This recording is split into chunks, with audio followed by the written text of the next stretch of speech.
میں جب 18 سال کا تھا ایسٹ پاکستان میں فوج بھیجی گئی اور مجھے 2 سال کے بعد میں لڑا سب سے، انگلینڈ میں تھا، لڑتا تھا کہ نہیں ہماری فوج نے کچھ نہیں کیا۔ 2 سال کے بعد مجھے ایک بنگالی دوست جو میرا بڑا قریبی ابھی بھی دوست ہے، اس نے مجھے بتایا کہ کیا ہوا۔ مجھے ابھی بھی اس کی شرم ہے۔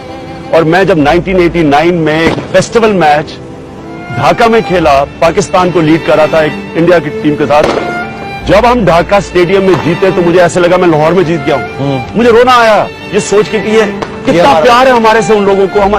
یعنی میں 5 میل تک راستے پہ پبلک کھڑی اور میں پاکستان زندہ باد کے نعرے مار رہی تھی، اور مجھے تکلیف ہوئی کہ ہم نے کیا کیا اپنے لوگوں کے ساتھ۔ دیکھیں، ایک پیٹریوٹزم ایک چیز ہوتی ہے کہ ہم اپنی فوج کے ساتھ کھڑے ہیں، یہ فوج کا قصور نہیں ہے، جو فوج سے کروا رہا ہے اس کا قصور ہے۔